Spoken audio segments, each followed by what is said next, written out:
some short pieces here.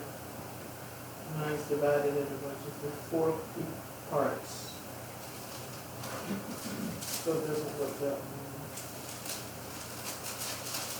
Okay. You ready? Ready. All right. Shabbat Shalom, everybody. Shabbat Shalom, Judas. And welcome to a wonderful Shabbat party to celebrate the creation of the universe. This is what this is. And it comes every 7th day. And the Lord designed it that way. He designed a party for us to remember that He created everything that there is, that we don't get mixed up and think some other God, little g, created all of this. It is the master of the universe, the God of Abraham, Isaac, and Jacob, the God who set aside the promised land in Israel for His people to reside. This is the God that we worship on the 7th day. And excuse me, and God commanded that we do no servile work on that day. That He did all that He needed to do in 6 days, and we should do all we need to do in 6 days, so that we don't do anything on the 7th day. We set that day aside as the Creator did. We don't do any creative thing. And He reminded Israel, when they came out of Egypt, of the same thing. He gave them an example. He gave them manna that came down from the heavens. And they were to collect manna each day, what they needed for their daily need. And at the end of the day, if they kept any manna over, it would spoil.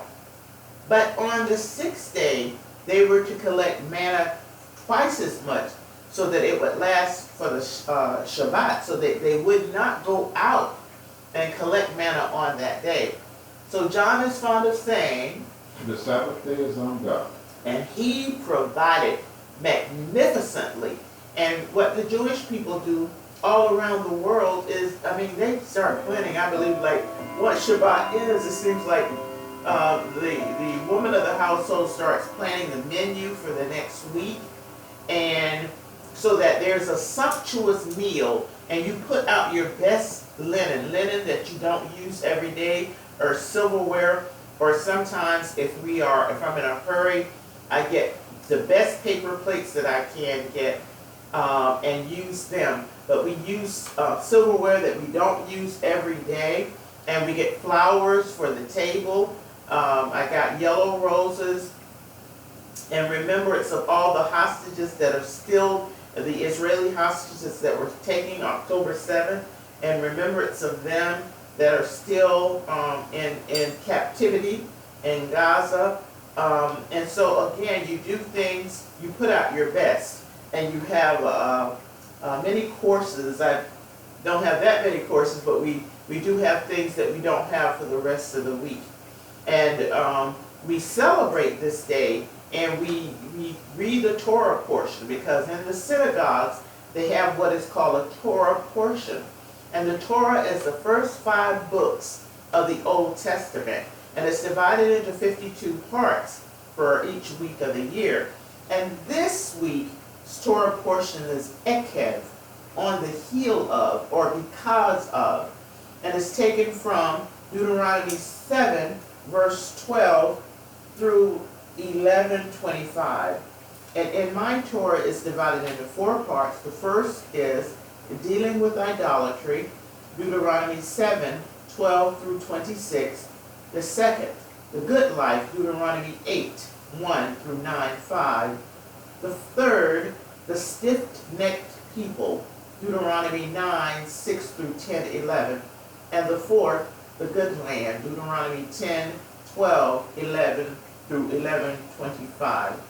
And it reads, Vehaya Eikev Hishmaon et hamishpatim ha'ele ushmartem ve'asitem otam ve'shomer Adonai Elohecha lecha et ha-brit ve'et ha-chesed asher nishba le'avotecha. And if you do obey these rules and observe them faithfully, the Lord your God will maintain for you the gracious covenant that he made on oath with your fathers. John? Psalm 131. Lord, my heart is not haughty, nor mine eyes lofty. Neither do I exercise myself in great matters, or in things too high for me. Surely I have behaved and quieted myself as a child that is weaned of his mother. My soul is even as a weaned child. Let Israel hope in the Lord from henceforth and forever. This is the word of the Lord. Our Father in heaven, hallowed be your name. May your kingdom come, and may your will be done.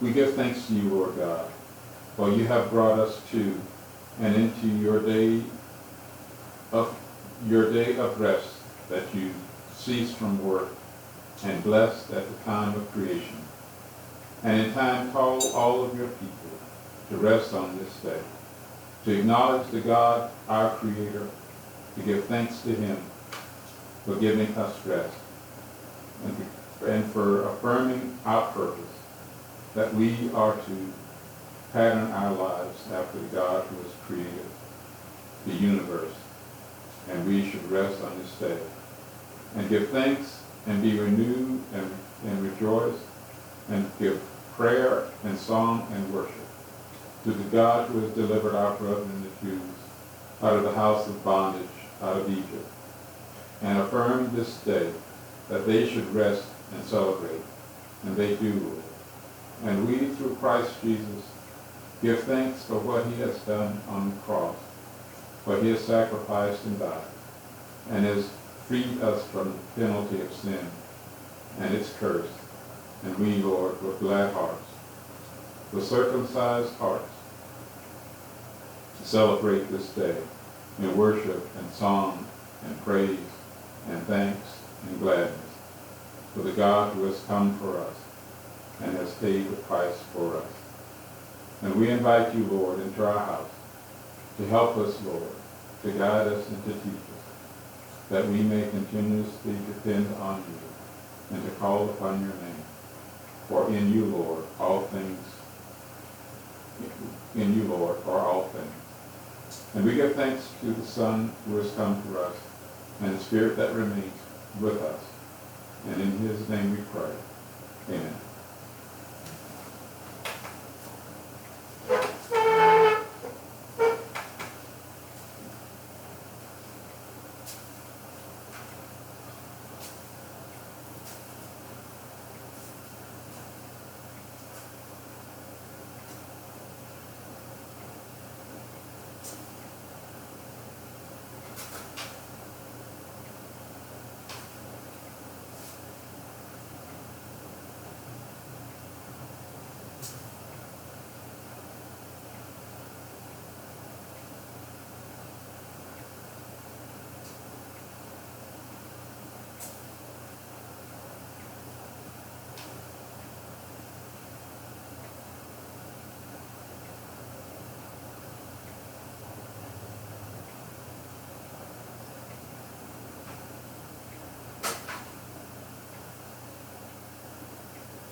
Baruch atah Adonai Eloheinu melech haolam, hamotze lechem min sawa. Blessed art you, Lord our God, King of the universe, who gives us bread from the earth.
Adonai, Eloheinu melech haolam, Borei pri hagafen.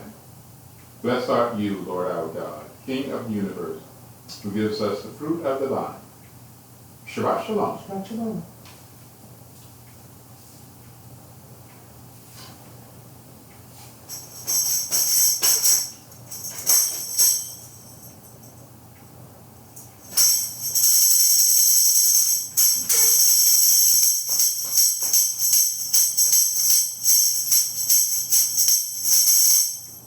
Shabbat shalom, Shabbat shalom, Shabbat, Shabbat, Shabbat, Shabbat shalom, Shabbat shalom, Shabbat shalom, Shabbat, Shabbat, Shabbat, Shabbat shalom, Shabbat, Shabbat, Shabbat shalom, Shabbat, Shabbat shalom, Shabbat shalom, Shabbat, Shabbat, Shabbat, Shabbat, Shabbat shalom, everybody. Shabbat shalom, Judah. This is a special time that the Lord set aside. And for those who realize that He set this time aside for us all, who would take time to come and meet with Him. He set it aside, and He said, whether you come or not, He's going to be there. And we decided we're going to be there with Him, because this is a special time that He imparts things to us that we'll need for the next week. He fills us up, because after 6 days, you're depleted. And you're not meant to go 7 days without just pulling away from the things of this world. And so God, in His infinite wisdom, gave us Shabbat. And so we're going to plug into Shabbat as opposed to plugging into the world. And the Lord will refresh us, number one. He will refresh us and fill us so that we can be of use and accomplish what we need to accomplish in this next week. We start out the first part, dealing with idolatry, Deuteronomy 7:12-26.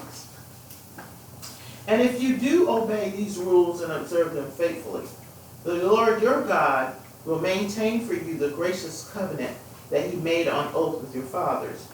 He will love you and bless you and multiply you. He will bless the issue of your womb and the produce of your soil, your new grain and wine and oil, the calving of your herd, and the lambing of your flock, and the land that He swore to your fathers to give to you. You shall be blessed above all other peoples. There shall be no sterile male or female among you, or among your livestock. The Lord will ward off from you all sickness. He will not bring upon you any other dreadful diseases of Egypt, about which you know, but will inflict them upon all your enemies. You shall destroy all the peoples that the Lord your God delivers to you, showing them no pity, and you shall not worship their gods, for that would be a snare to you. Should you say to yourselves, these nations are more numerous than we, how can we dispossess them? You need have no fear of them. You have but to bear in mind what the Lord your God did to Pharaoh and all the Egyptians. The wondrous acts that you saw with your own eyes, the signs and the portents, the mighty hand and the outstretched arm by which the Lord your God liberated you, thus will the Lord your God do to all the people you now fear. The Lord your God will also send a plague against them, until those who are left in hiding perish before you. Do not stand in dread of them, for the Lord your God is in your midst, a great and awesome God. The Lord your God will dislodge those people before you little by little. You will not be able to put an end to them at once, else the wild beasts would multiply to your hurt. The Lord your God will deliver them up to you, throwing them into utter panic until they are wiped out. He will deliver their kings into your hand, and you shall obliterate their name from under the heavens. No man shall stand up to you until you have wiped them out. You shall consign the images of their gods to the fire. You shall not cover covet the silver and gold on them, and keep it for yourselves, lest you be ensnared thereby. For that is abhorrent to the Lord your God. You must not bring an abhorrent thing into your house, or you will be prescribed like it. You must reject it as abominable and abhorrent, for it is prescribed. No. This is, I guess, kind of interesting, very interesting. Eikev means, I guess, some say because of, and kind of an art title, but that's how it starts. And it lists three things.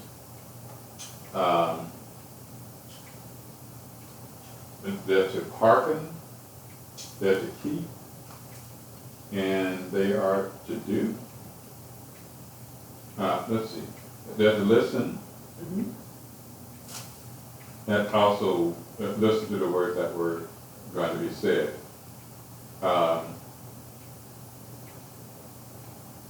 And listening also has to do with learning and study. They're to keep them. That has to deal with reviewing them. And they were to do them. And that's an action verb. That means that they should practice it. And if they do those things, they'll do those three things. The very first thing that was promised, or I should say the specific thing that was promised, that they would have children. That God would bless the fruit of their womb, so they would have lots of kids. Which means, although some say the first commandment with promise was for children to honor their mother and father, but here it says it's going to, well, in order for a kid to honor his mother and father, he's got to be born. So in order to be born, the womb has to be fruitful, and God says if you obey the commandment, your womb become fruitful, so your kids can honor you and live a long time. In verse, I made the comment said the Lord your God will keep you with the covenant and the steadfast love that He's shown your father. He will love you. He will bless you and will multiply you.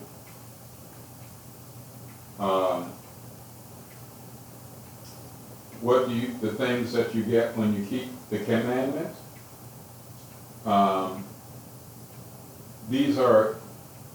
This is not just the big commandments, because everyone does the big commandments. If someone, assuming you were skilled, was drowning, I'll pick something easy. If someone was choking and you knew how to do the Heimlich maneuver, of course you help save that person's life. And perhaps give up your seat for an elderly person on a bus or something like that, open a door. But those are the big things, and everyone does those things, saving lives. But we are also to think about the small commandments that need to be done as well. And we should think about the small ones. We tend to think that the small ones don't matter, but they do matter. And we should practice those as well.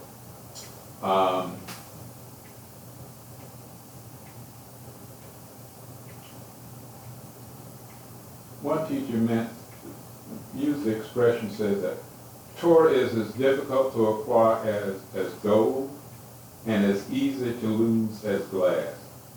Meaning that glass is hard to get gold, but glass is easily broken and easily forget. It's easy to break. Now, in verse 15, this kind of reminds me of since Deuteronomy is a summation, this reminds me of the Garden of Eden, where people just did not die.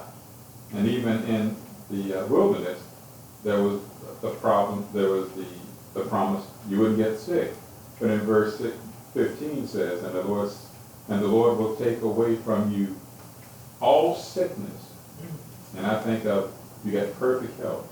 Now it does to take away all sickness from thee, take away from thee all sickness, and will put them on your enemy. Now this is kind of interesting. It didn't necessarily say you wouldn't get sick, because it says it will take the sickness away, which means you may get sick temporarily, but God will take it away and put it on your enemies, meaning to give it to your enemies, that's permanent. So yeah, you'll get sick, but it's only temporary, but it will be given to, well, I should say, did it say enemies or those of you, or those who hate you? Maybe that's a higher level than an enemy. But they will get that disease permanently and not just temporarily. And that's through obedience. So it may be a little bit different than the Garden of Eden when they just didn't get sick at all. But here, it's only, they will get sick, but it's only temporary, and it will be given to their enemies permanently.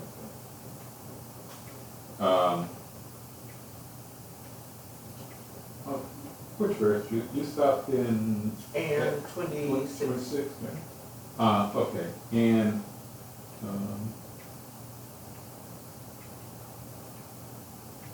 the other part in verse 21,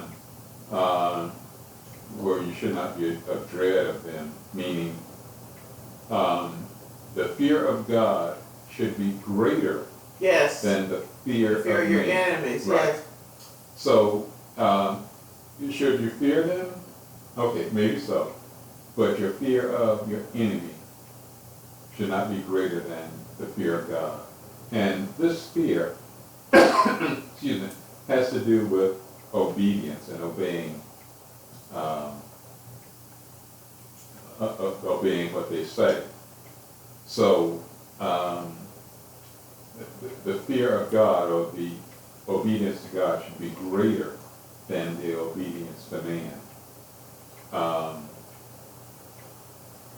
We should always be aware that God is in our midst. He's always with us. And the fear of him should be greater than the fear of any man. Meaning, the instructions that man give out should not supersede any command that God has given. And that's all I have. The second part is the good life. Deuteronomy 8:1 through 9:5.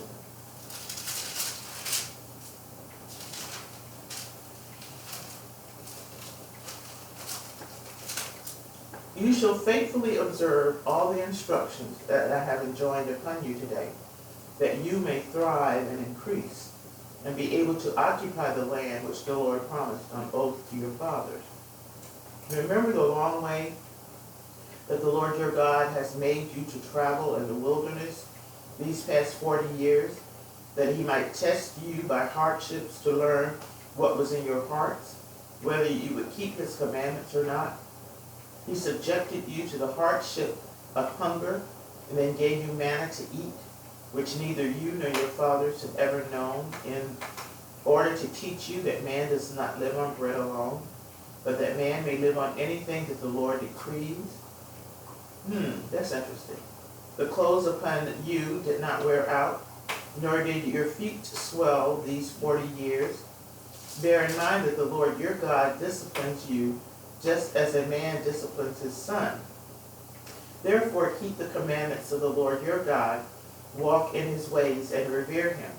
For the Lord your God is bringing you into a good land, a land with streams and springs and fountains, issuing from plain and hill, and a land of wheat and barley and vines, figs and pomegranates, a land of olive trees and honey, a land where you may eat food without stint, where you will lack nothing, a land whose rocks are iron, and from whose hills you can mine copper.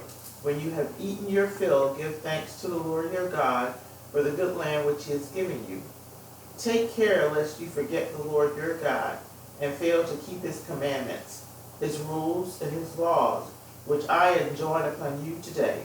When you have eaten your fill, and you built fine houses to live in, and your herds and flocks have multiplied, and your silver and gold have increased, and everything you own has prospered, beware lest your heart grow haughty, and you forget the Lord your God, who freed you from the land of Egypt, the house of bondage, who led you through this great and terrible wilderness with its serpents and scorpions, a parched land with no water in it, who brought forth water for you from the flinty rock.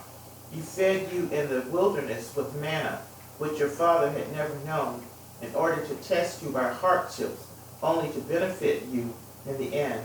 And you say to yourselves, my own power and the might of my own hand have won this wealth for me.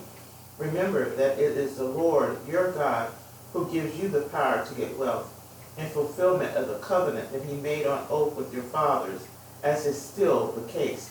If you do forget the Lord your God, and follow other gods to serve them, or bow down to them, I warn you this day that you shall certainly perish, like the nations that the Lord will cause to perish before you, so shall you perish, because you did not heed the Lord your God.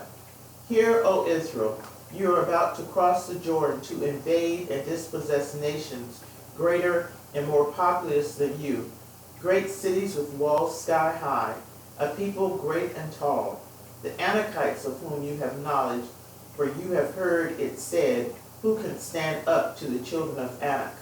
Know then this day that none other than the Lord your God is crossing at your head, a devouring fire. It is he who will wipe them out. He will subdue them before you, that you may quickly dispossess and destroy them, as the Lord promised you. And when the Lord your God has thrust them from your path, say not to yourselves, the Lord has enabled me to occupy this land because of my virtues. It is rather because of the wickedness of those nations that the Lord is dispossessing them before you. It is not because of your virtues and your rectitude that you will be able to occupy their country, but because of the wickedness of those nations, the Lord your God is dispossessing them before you, and in order to fulfill the oath that the Lord made to your fathers, Abraham, Isaac, and Jacob. I think the last part was the most interesting, and that is the first it talks about the hardship they overcame in the desert. But the greatest hardship or the greatest test that we have, I guess, was not the 38 years or the 40 years they spent in the desert. Mm-hmm. The greatest test for them was to live a life of prosperity, to live the good life, to live a life with a lot of wealth and a lot of wealth and money and comfort. Then you tend to forget God and you fall away. Mm-hmm. Now they did bring up a name here that was mentioned 38 years ago, and that was Anakin. And I guess Anakin was a pretty feared group here. And he mentioned that don't fear about Anakin. You know they were tall and stuff like that, but they could be dispossessed. But the idea here is their greatest test will be living in this land and being prosperous, not living in the desert and suffering from a lot of variety and stuff. But that's our greatest test. And I did mention here verse 16.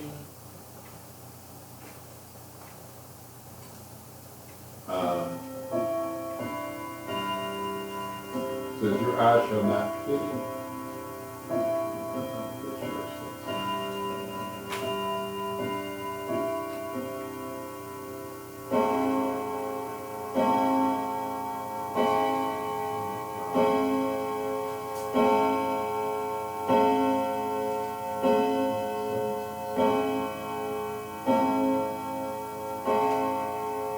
Oh, I'm sorry. Well, this was in verse 7. Your eyes shall not pity. Your eyes shall not pity them.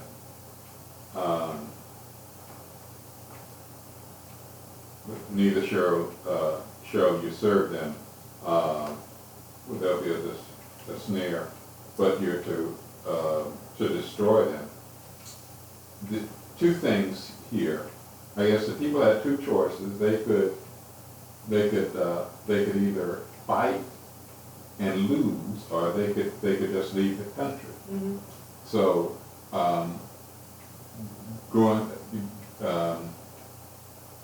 if they left the country, then that would be a form of mercy that God is showing them. And God is saying, don't pity them, meaning we should not show more mercy than God is showing. So it's okay to show mercy, but don't try and exceed the mercy that God shows to an individual. Mm-hmm. So don't be more, I think that nowadays you hear the expression, don't be more righteous than God. Mm-hmm. This one is saying, don't be more merciful than God. And I think that's one of the points there. But that's all I have for that. Well, something that jumped out at me is verse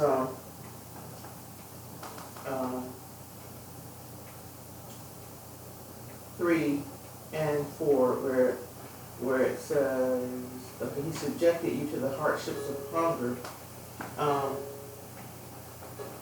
Then he gave you, then he gave you manna to eat, Mm-hmm. which neither you or your fathers had ever known, in order to teach you that man does not live on bread alone, Right. but that man may live on anything that the Lord decrees. Mm-hmm. And then it says, it talks about the clothes upon you did not wear out, neither did your feet swell these 40 years. So that kind of jumped out at me because, for two things, because in my explanation, it talks about, it says,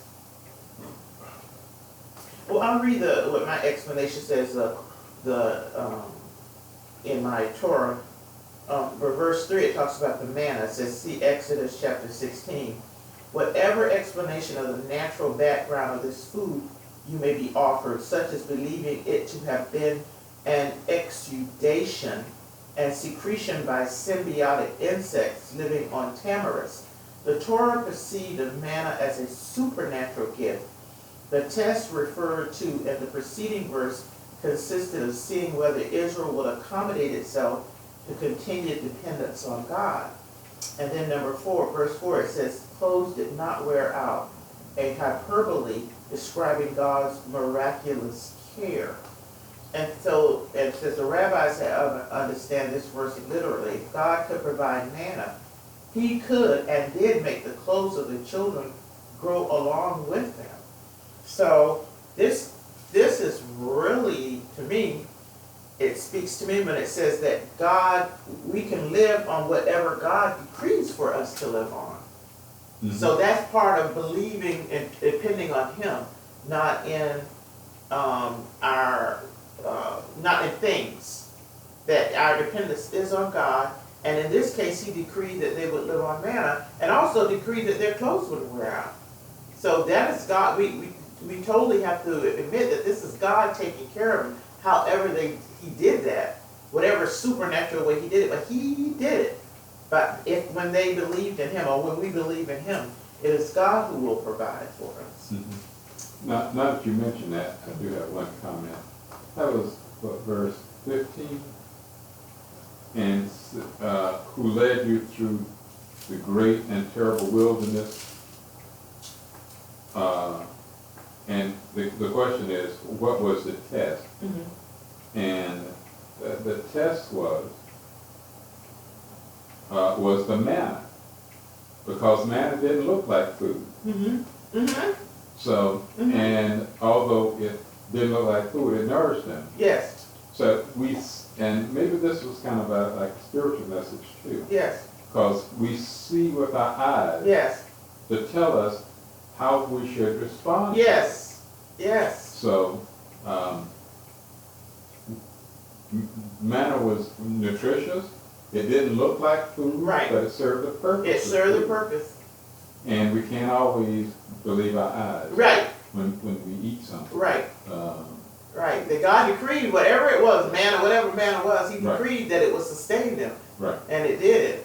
It sustained them for 38 years or 40 years. In the wilderness, yeah. And it didn't look like food, but it sustained It sustained them. For that's a long time. Yeah. But it's a message for us today, though. That's why it jumped out at me that we're heading into some uncharted waters as to what's happening in the world. You know, food prices are up, housing prices are up. Everything's just gone just crazy, and we're looking to man to fix it. When God is saying, "No, look to me," because man can't do anything. Right. He can't create manna like God did, or make our clothes to last for 40 years. But God can. So the message for us in this time, right here, this is apropos to this time, that we need to look to the God of Abraham, Isaac, and Jacob for our sustenance. As this world descends into darkness, we are not without hope. Our hope is in the Lord. Because just as He provided for Israel in the wilderness for 40 years, and created something they had never heard of before, manna, to sustain them, He can do the same for us. Okay. The third part, the stiff-necked people, Deuteronomy 9, 6, 10 through 11.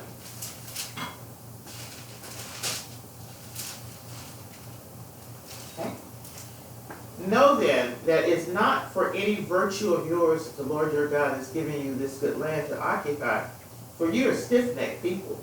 Remember, never forget how you provoked the Lord your God to anger in the wilderness from the day you left the land of Egypt until you reached this place, and you have continued defiant towards the Lord. At Horeb, you so provoked the Lord that the Lord was angry enough with you to have destroyed you. I had descended the mountain to receive the tablets of stone, the tablets of the covenant that the Lord had made with you. And I stayed on the mountain 40 days and nights, eating no bread and drinking no water. And the Lord gave me 2 tablets of stone, inscribed by the finger of God, with the exact words that the Lord had addressed to you out of the fire on the day of the assembly.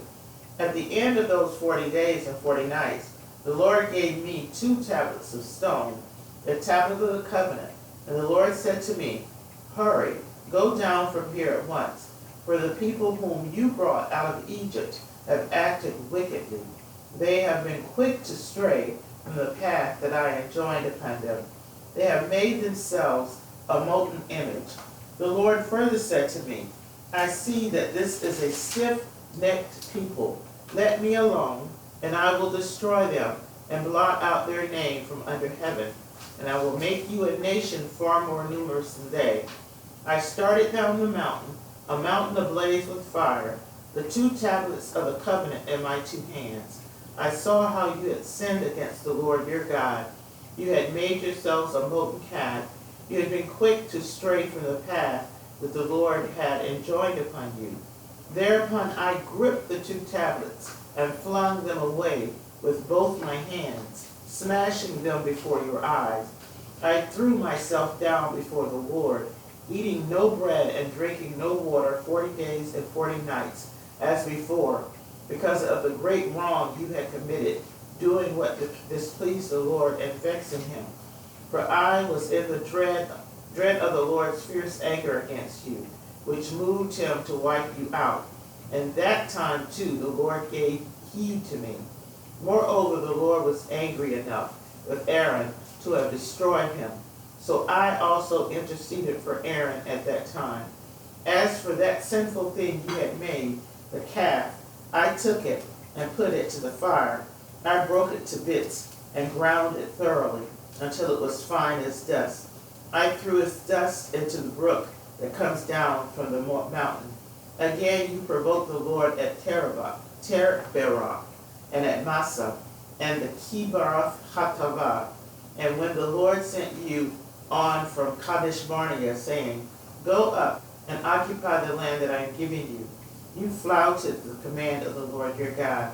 You did not put your trust in him, and did not obey him. As long as I have known you, you have been defiant toward the Lord. But I lay prostrate before the Lord those 40 days and 40 nights, because the Lord was determined to destroy you. I prayed to the Lord and said, O Lord God, do not annihilate your very own people, whom you redeemed in your majesty, and whom you freed from Egypt with a mighty hand. Give thought to your servants, Abraham, Isaac, and Jacob, and pay no heed to the stubbornness of this people, its wickedness, its sinfulness.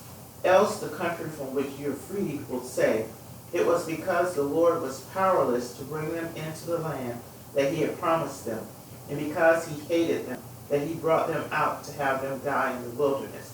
Yet they are your own people, whom you freed with great might and an outstretched arm. Thereupon the Lord said to me, Carve out 2 tablets of stone like the first, and come up to me on the mountain, and make an ark of wood. I will inscribe on the tablets the commandments that were on the front tablets which you smashed, and you shall deposit them to the ark. I made an ark of acacia wood, and carved out 2 tablets of stone like the first. I took the 2 tablets with me, and went up to the mountain. The Lord inscribed on the tablets the same text as the first, the 10 commandments that he addressed to you on the mountain, one of fire on the day of the assembly, and the Lord gave them to me. Then I left and went down from the mountain, and I deposited the tablets in the ark that I made, whereupon they are, as the Lord had commanded me. Then Beroth B'nai Yachan, the Israelites marched to Moserah. Aaron died there and was buried there, and his son Eleazar became priest in his stead. From there they marched to Gudgod, and from Gudgod to Yathbath, a region of running brooks. At that time the Lord set apart the tribe of Levi to carry the ark of the Lord's covenant, to stand in attendance upon the Lord, and to bless his name, as is still the case. That is why the Levites have received no hereditary portion along with their kinsmen. The Lord is their portion, as the Lord your God spoke concerning them. I stayed on the mountain as I did for the first time, 40 days and 40 nights, and the Lord heeded me once again. The Lord agreed not to destroy you, and the Lord said to me, Up, resume the march at the head of the people, that they may invade and occupy the land that I swore to their fathers to give to them. Okay, now, this one part here is fairly interesting. I think it was verse 20, where God was angry with Aaron, and he was so angry with Aaron, he was ready to destroy him because of what Aaron had done. So Aaron had done something committed something that was an act that's worthy of death, but he didn't die. Later on, his 2 sons committed an act worthy of death, and they did die. So, makes you think, well, why did that go on the puzzling side? But I don't know. That, That's God does the way he does it, and doesn't care about what I understand. Another part that was interesting, verse 7 says, remember the days you came out of the land of Egypt.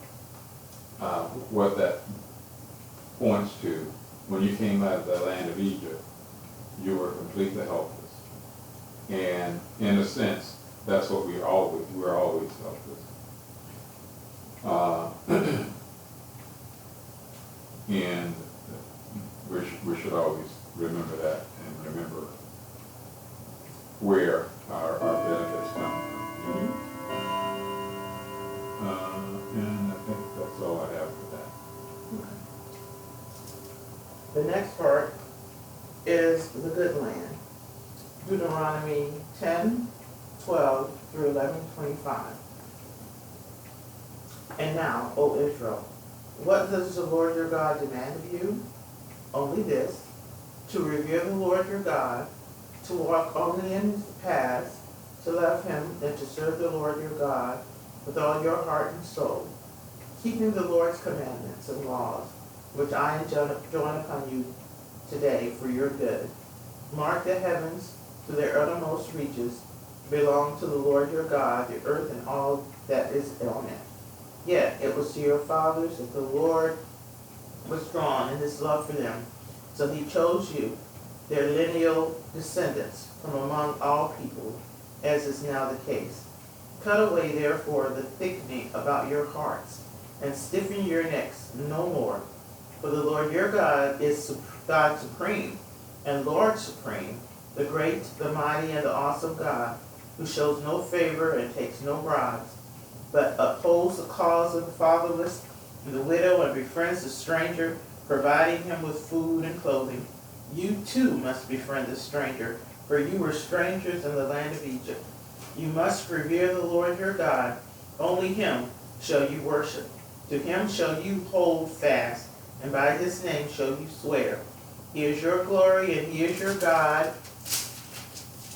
who wrought for you those marvelous, awesome deeds that you saw with your own eyes. Your ancestors went down to Egypt, 70 persons in all, and now the Lord your God has made you as numerous as the stars of heaven. Love, therefore, the Lord your God. Always keep his charge, his laws, his rules, and his commandments.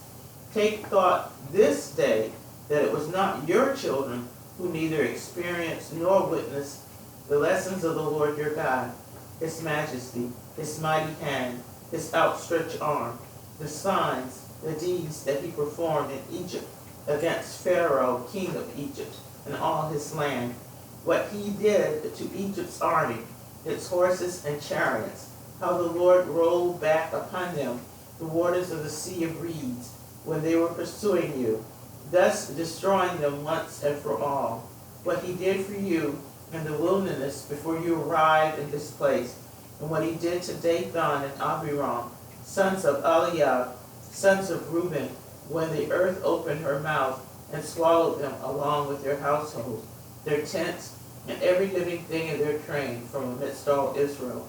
But that it was you who saw with your own eyes all the marvelous deeds that the Lord performed.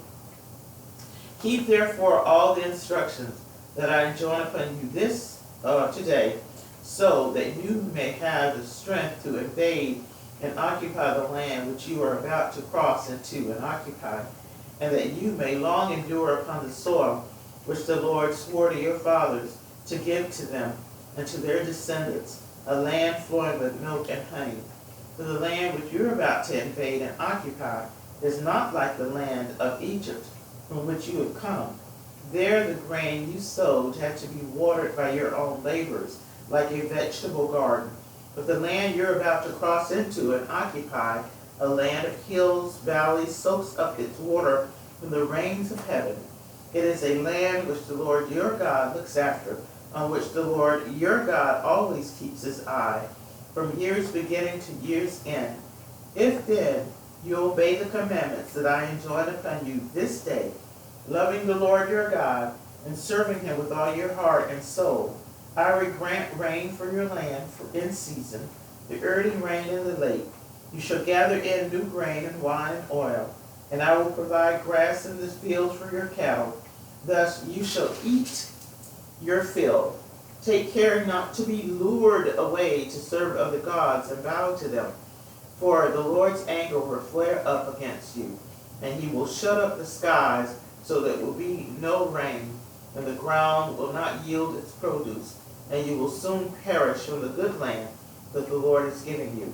Therefore, impress these my words upon your very heart, bind them as a sign on your hand, and let them serve as a symbol on your forehead, and teach them to your children, reciting them when you stay at home and when you are away, when you lie down and when you get up, and inscribe them on the doorposts of your house and on your gates, to the end that you and your children may endure in the land that the Lord swore to your fathers to give to them, as long as there is a heaven over the earth. If then you faithfully keep all this instructions that I command you, loving the Lord your God, walking in all your ways and holding fast to him, the Lord will dislodge before you all these nations you will dispossess, nations greater and more numerous than you. Every spot on which your foot treads shall be yours. Your territory shall extend from the wilderness to the Lebanon, and from the river Euphrates to the western sea. No man shall stand up to you.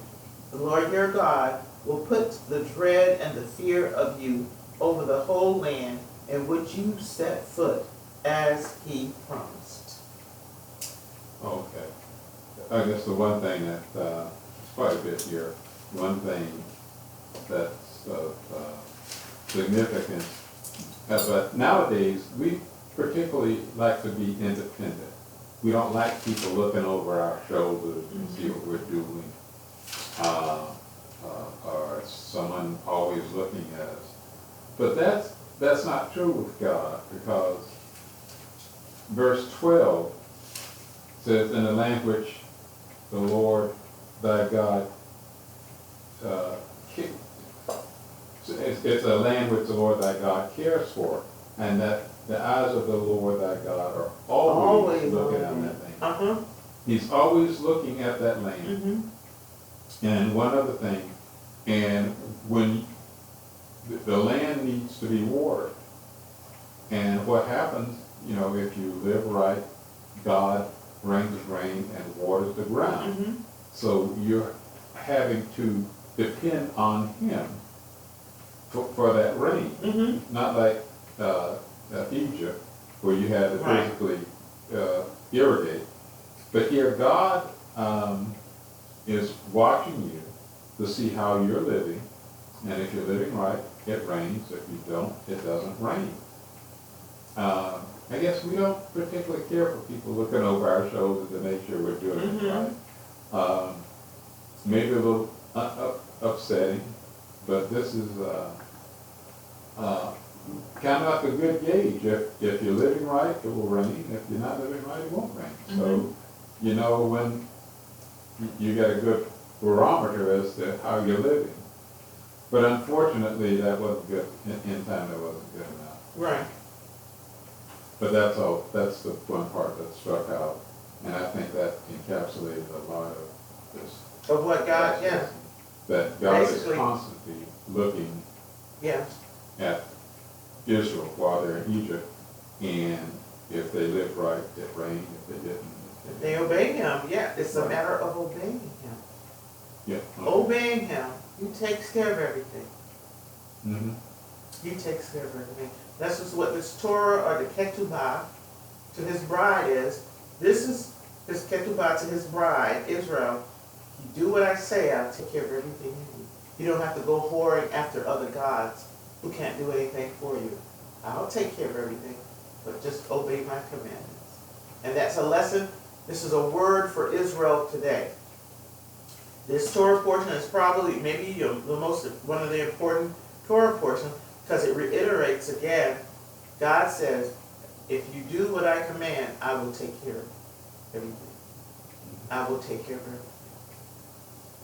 All right. Well, one other thing that kind of struck me, in verse 6, not true related, and it says, and what it said, and you did not, and what you did, and what he did unto you in the wilderness, I guess as to do build obedience, came into this place, and what he did unto Dathan and Abiram, and the son of verse 6, 11, Eliab, the son of Reuben, how the earth opened her mouth and swallowed them up in their household, in their tents, and all the substance that they had in their possession, in the midst of all of Israel. You know what name isn't there? Korah.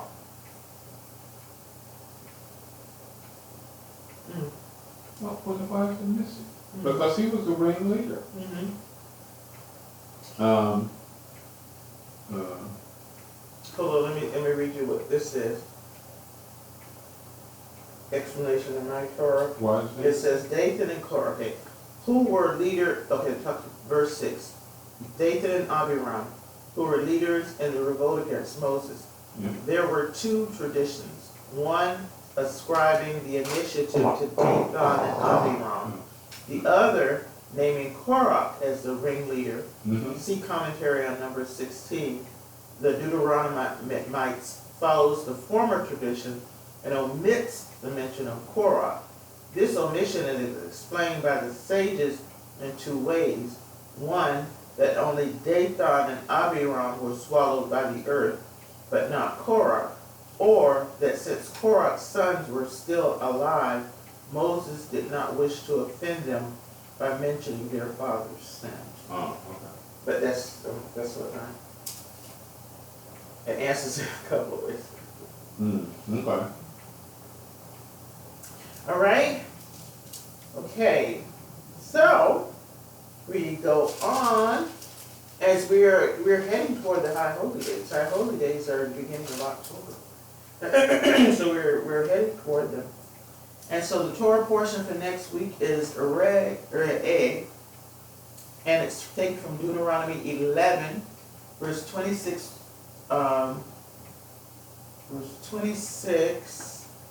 through 16-17, and it reads, Re Anoki notan lefnechem, hayom berachem u'kalala, et habaraka asher tishma'u el matzot Adonai Elohechem, asher anoki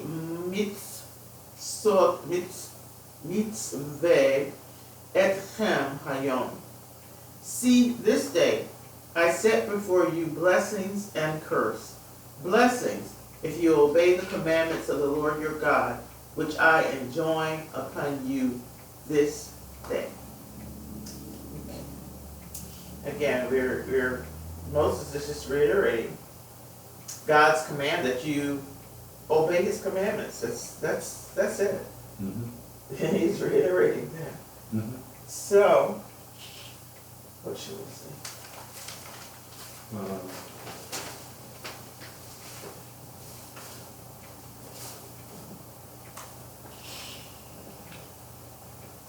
Feel like, oh, you know what?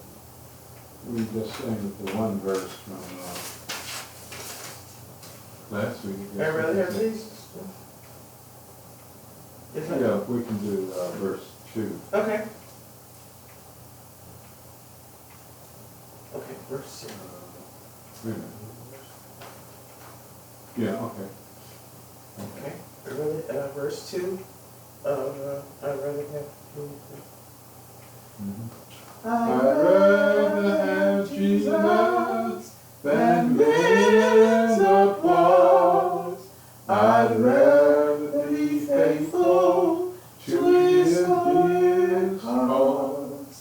I'd rather have Jesus than worldwide fame.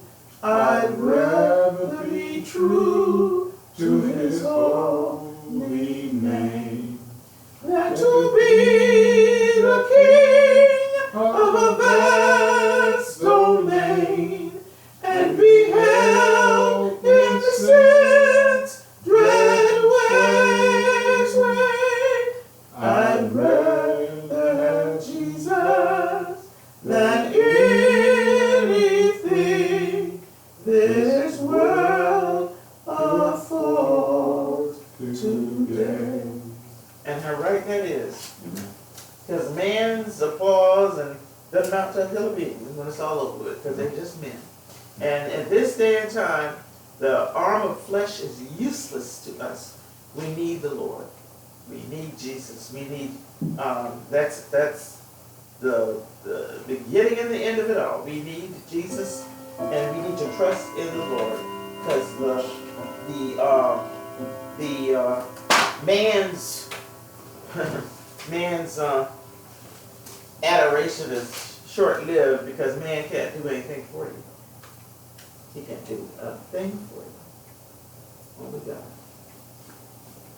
And so we look forward to seeing what the Lord will fill us with this Shabbat. I sure need Him to fill me up. Doggone it. It's been a week, I think. So we thank Him for what He's doing. Praise His holy name. Amen. And we sing.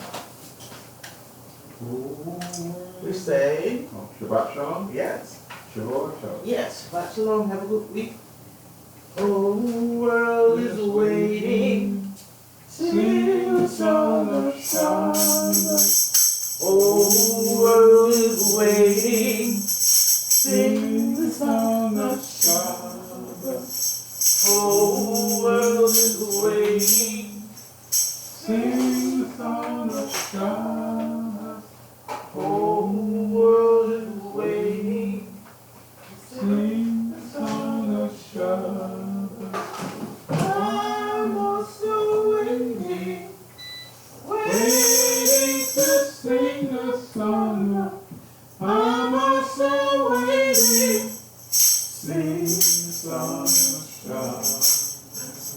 Whole world is waiting. Sing the song of Shabbat.